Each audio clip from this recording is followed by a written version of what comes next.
தேவன் மகிமைப்படுவீராக, அங்கீகரித்துக் கொள்வீராக. அப்பா, எங்களையும் எங்கள் ஆராதனைகளையும் தேவன் அங்கீகரித்துக் கொள்ளும். கேட்கிற ஜனங்களுக்கு ஆசீர்வாதத்தை தேவன் பரலோகத்திலிருந்து கட்டளையிட்டு மிகுதியான ஒரு ஆசீர்வாதத்தை அருமையான ஆண்டவரே தூரத்திலும் சமீபத்திலிருந்து கேட்கிற ஜனங்களுக்கு கொடுத்து பயத்திலிருந்தும் வியாதியிலிருந்தும் ஆண்டவரே பற்றாக்குறையிலிருந்தும் ஜனங்களை விடுதலை ஆக்கி வர்ஷிப் பண்ணுகிற பொழுது தேவனிடத்திலிருந்து வருகிற நன்மை அவர்களை ஆசீர்வதிக்க நாங்கள் சிந்திக்கிறோம்.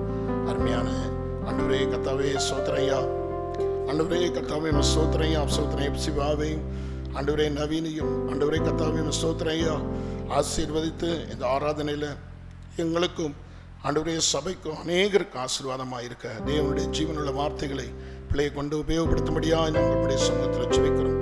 நீர் பேசும், நாங்கள் கேட்கிறோம், கர்த்தருடைய கரத்தில் கொடுக்கிறோம். எல்லா மகிமையும் கனமும் துதியும் உமக்கே செலுத்துகிறோம். எல்லா ஆண்டவரே கர்த்தாவே காரியத்திலும் உம்முடைய நாமம் மயப்படுவதாக இயேசு கிறிஸ்துவின் ஜீவனுள்ள நாமத்தில் வேண்டிக் கொள்கிறோம்.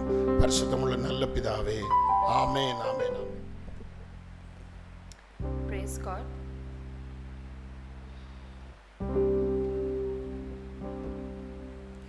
Let's just worship the Lord today. Let's just worship the Lord with the whole heart. Let's just thank Him for all the love that He has showered upon us. Let's just thank Him for every favor on our lives. Let's just thank Him for His unconditional love today evening. Let's just praise Him today evening. And let's just ask Him to show His power over our lives.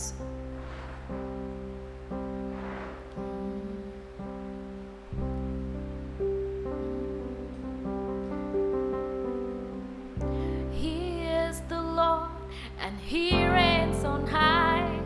He is the Lord, spoke into darkness and created the light.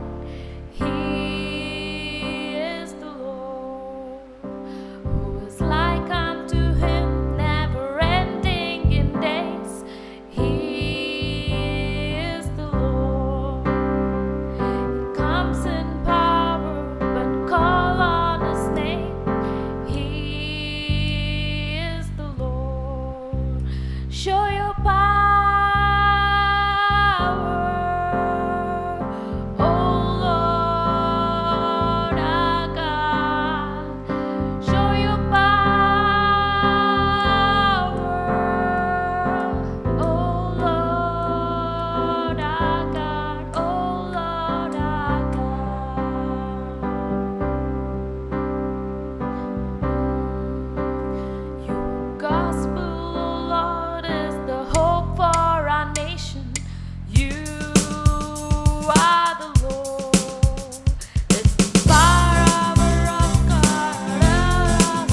resurrection, Lord, for the power of the blood, oh Lord.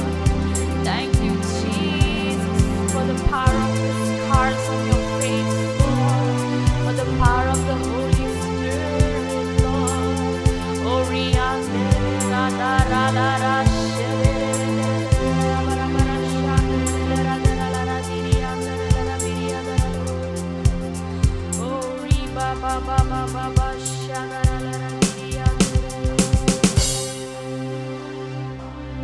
yes, Lord Jesus, thank you, Lord, for the power of your resurrection, Lord. Today we want to remember the cross. We want to look at the cross, Lord Jesus. We want to look at the power of the resurrection of Christ. We want to look at the power of the cross. We want to look at that, Lord Jesus. Above all powers, Lord, the power of the resurrection is the most powerful. Yes, Lord Jesus, we want to worship you, Lord.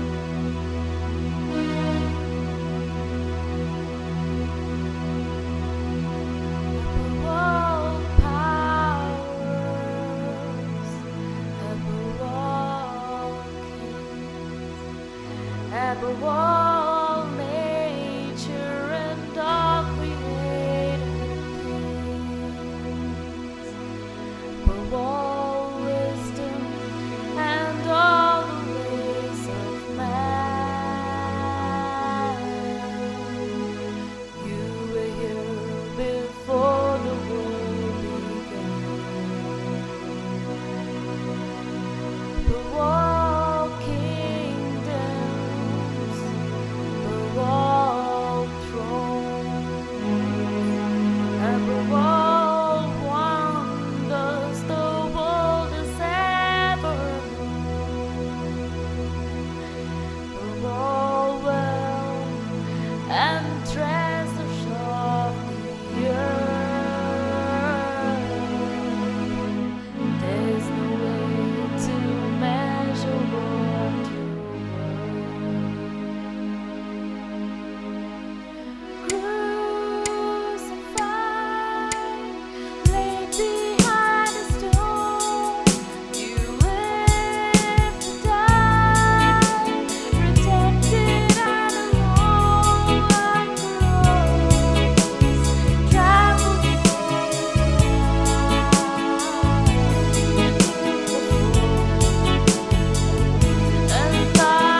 crucified, lay behind a stone. You lived to die, rejected and alone, like a rose trampled on the ground. You took the fall.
that you thought of me, Lord, even when you were crucified, even when you were beaten, Lord, even when you were going through the suffering, Lord, you thought of me. Thank you for being so selfless, Lord Jesus. Thank you, Lord Jesus, for that agape love, for that unconditional love, for bearing my sins. Thank you, Lord Jesus. Thank you, Lord. Hold me close, let your love surround me. Bring me near, draw me to your side. And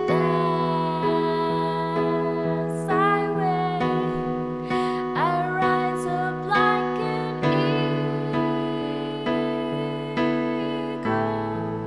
and I will soar with you. Your spirit leads me on by the power of your love.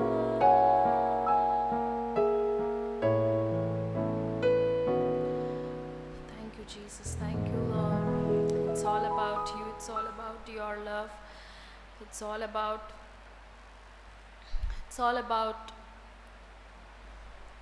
your resurrection, Lord.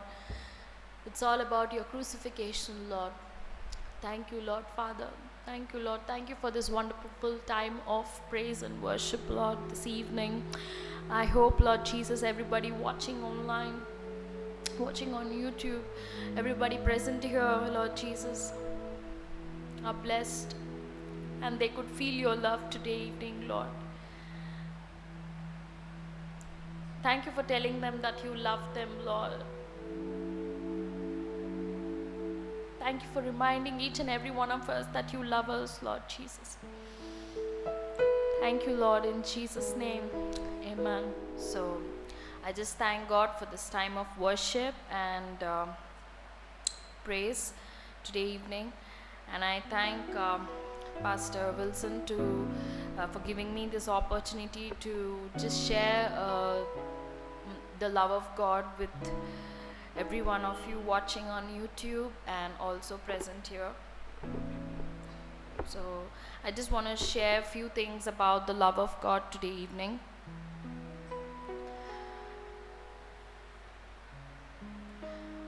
I just want you to know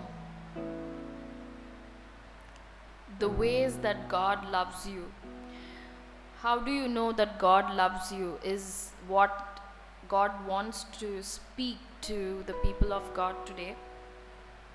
Can we just open our Bibles to Psalm 139? So here in Psalm 139, verse 13 and 14 says,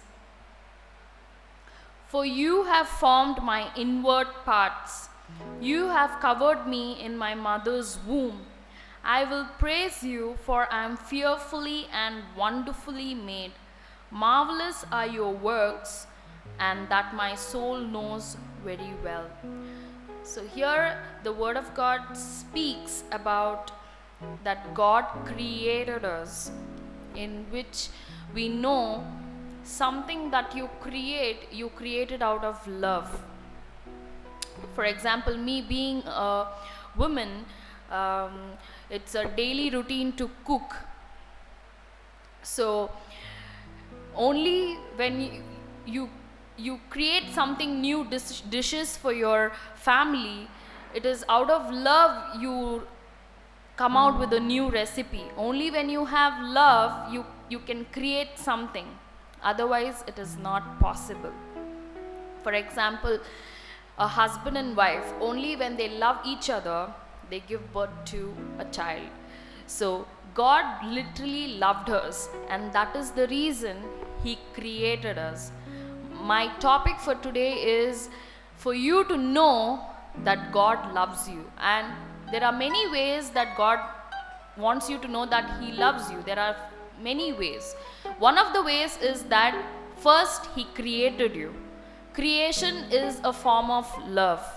Only when you love something, you try to discover it, you try to invent it, you try to create it. You love painting, so you paint something on your own imagination. You love art, you want to do something, you love that work, and that's when your work comes out well. So when an artist loves his artist work, then only he creates beautiful paintings. So God is a creator. He is an artist also in real life. So He created us in His own image. He loves us so much that He created us in His own image. We can breathe like Him, we can think like Him, we can see like Him, everything. So this word of God says that He formed me in my mother's womb. This is the proof in the word of God which says God knows me in my mother's womb. He created me in my mother's womb. The creation is a form of love. So that way you know that God loves you. When you are living, when you have been created, when you are living your life, when you are breathing, you know God loves you. So that is one of the ways that you know that God loves you, because He has created you.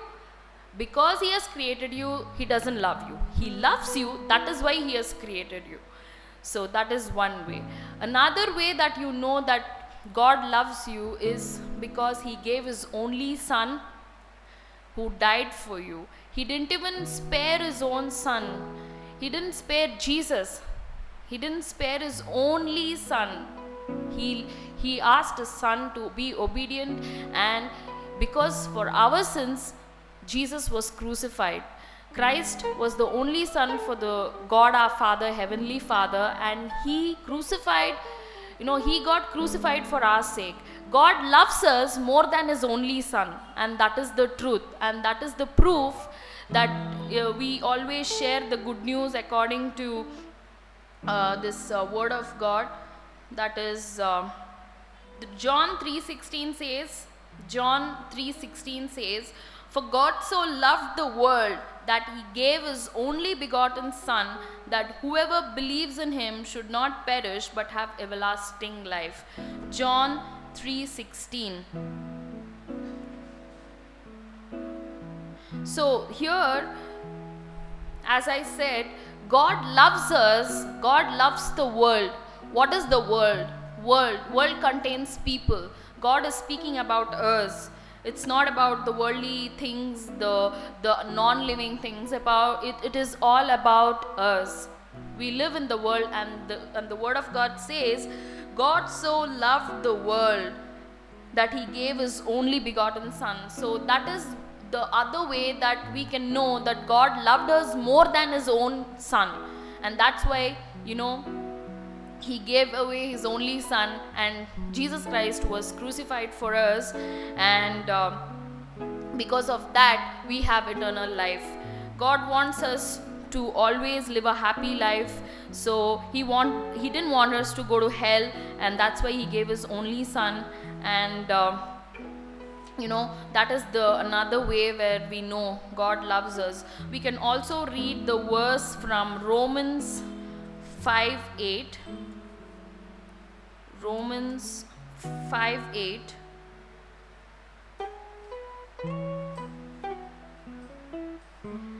So Romans 5:8 says, "But God demonstrates His own love towards us in that while we were still sinners, Christ died for us."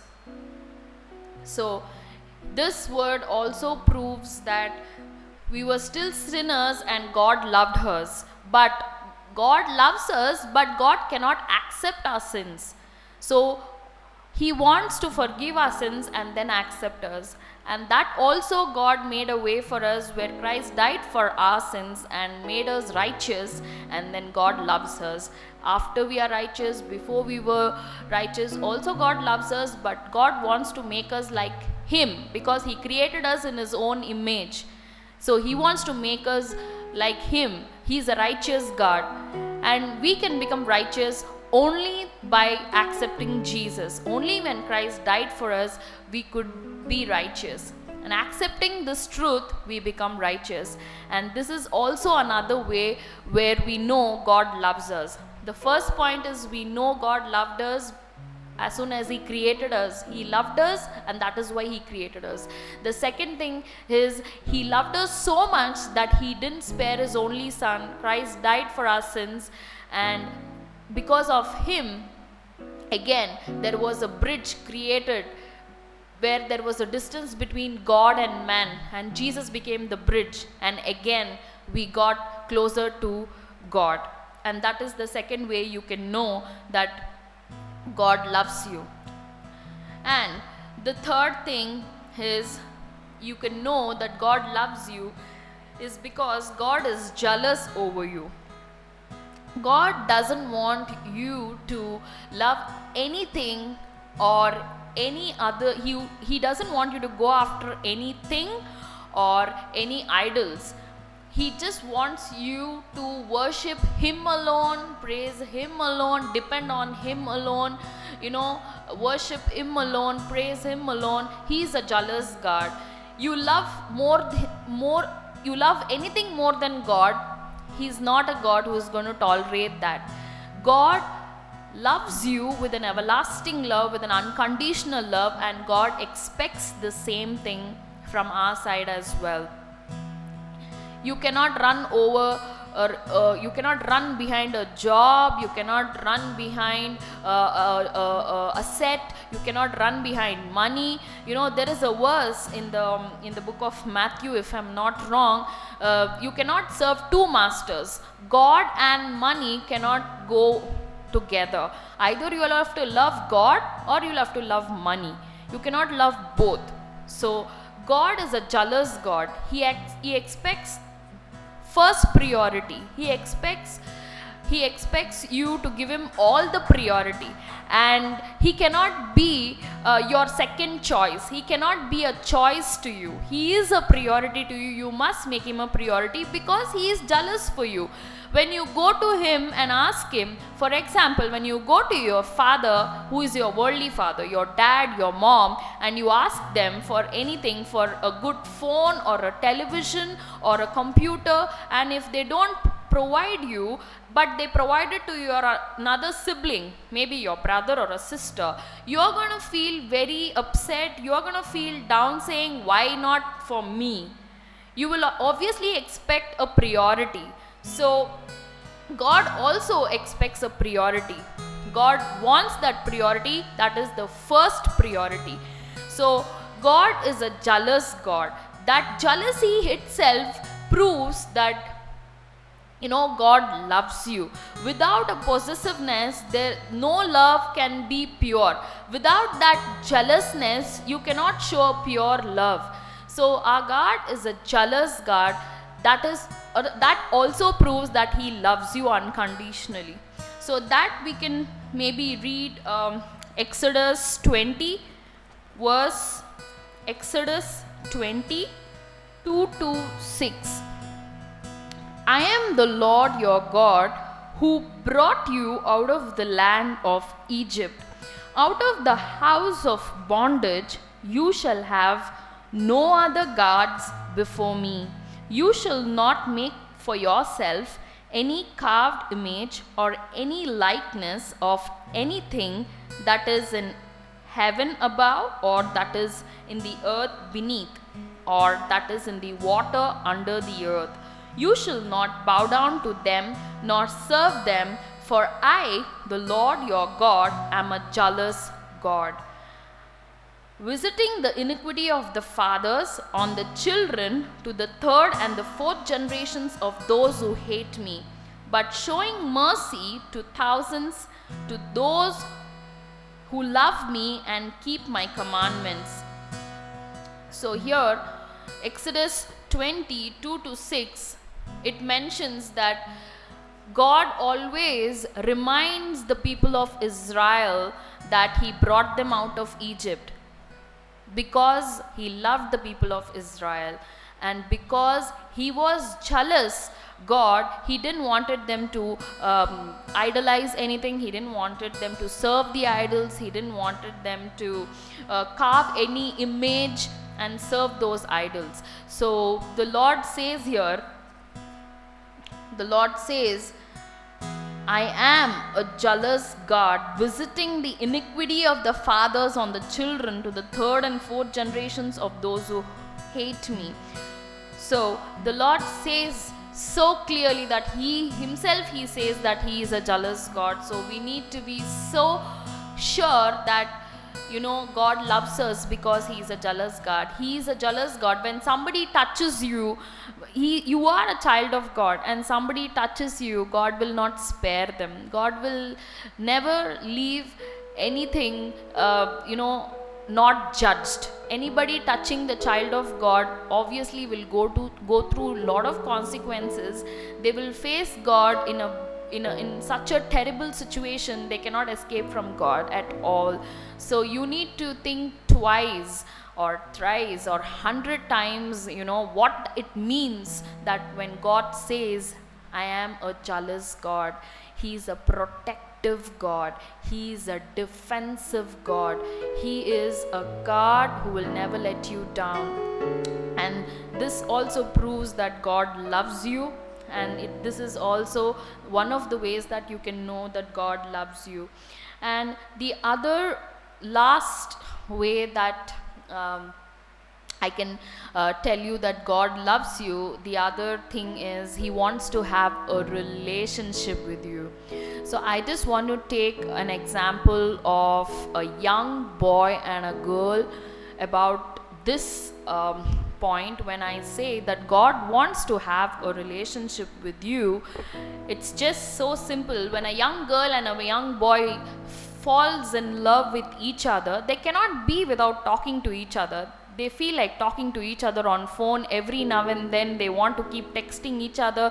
They want to keep messaging each other. They want to go out with each other. They want to spend more time with each other. So when you love a person, you expect that person to be always with you, always talking to you, always you expect an immediate response. A girl, when she messages and she doesn't get a reply from the boyfriend, she will obviously be upset with the boyfriend, saying, why didn't you reply me? The same thing with God as well.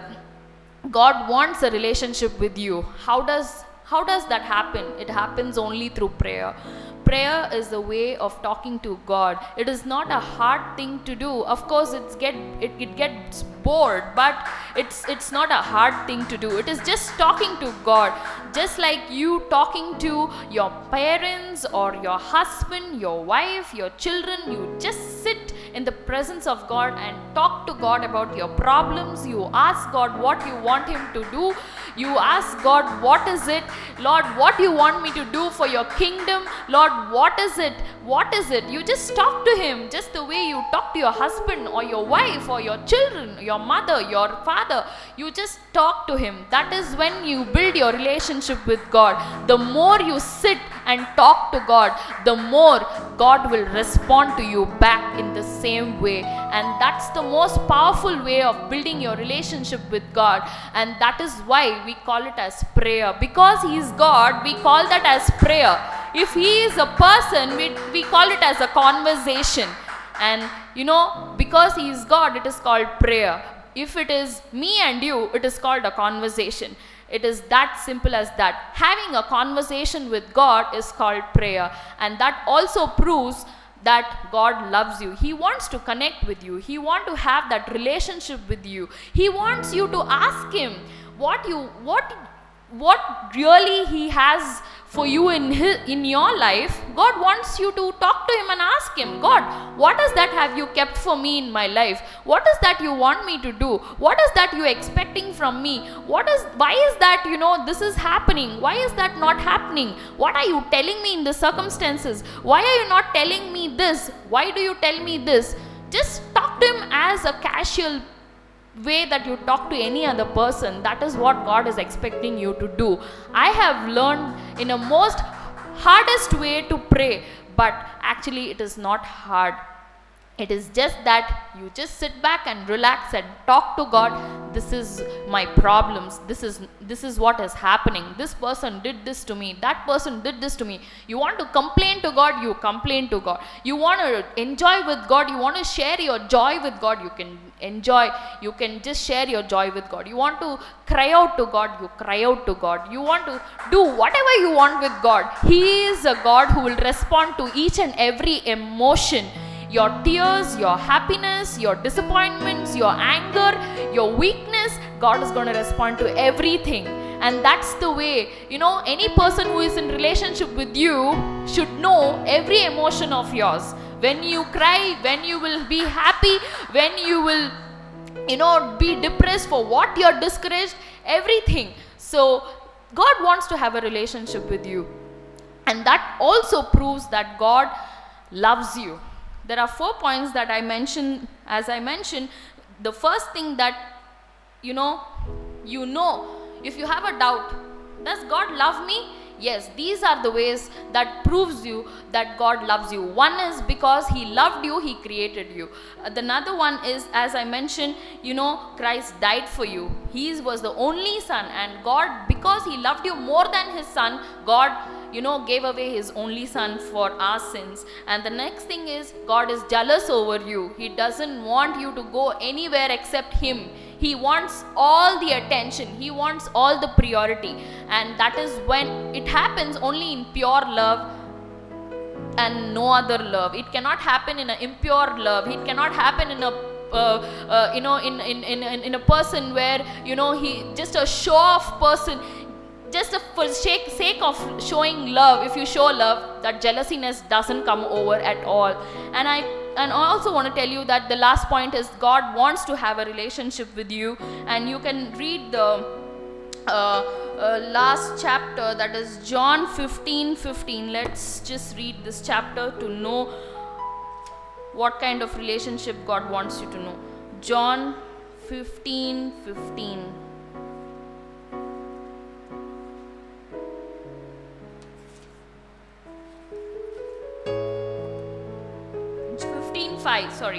15:5.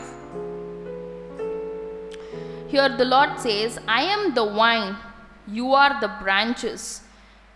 He who abides in me and I in him bears much fruit, for without me you can do nothing. So this word says, without me you can do nothing. It applies to the previous point when I said God is jealous over you, because God says, without me you cannot do nothing. It also implies to the last point when I said He wants to have a relationship with you, because here the Lord says an example of a vine and the branches. Without the branches you cannot get a vine. You cannot have the vine. When an husband and a wife come together, there is a child. Without the husband or without the wife, there is no child at all. The same thing applies over here. Without the branches, there is no vine. Without the vine, there is no branches. And this is the kind of relationship that God wants to have with you. And that's where it proves that God loves you. And these are the 4 ways you can confirm yourself that God truly loves you. And I thank God for this word that He gave me today. It was all about the love of God. It's a powerful thing to speak. I can keep on speaking about the love of God that happened in my life. So there are a lot of things that God did in my life. There are a lot of things that He did to protect me. There are a lot of things that He did for me in favor of me. That pure love, that impeccable love, that agape love that He has showered on my life. And yet, sometimes we feel down, we feel depressed and down and disappointed. But then when we remember the cross, when we look upon the cross, I think we have an answer. Not to grumble, not to complain, but there is a a strong reason for us to live in this world by the grace of God, holding on to the love of God. And I hope this message is a powerful message to speak about the love of God, and everyone has been blessed. I thank God for this time of worship, prayer, and word this evening. I pray for each and everyone watching on YouTube that you'll be blessed, and you will get to know the love of God even more deeper and deeper and deeper, that you will get immersed in the love of God, and you will be blessed so much that that enthusiasm to spread the love of God will increase in our lives. In Jesus' name.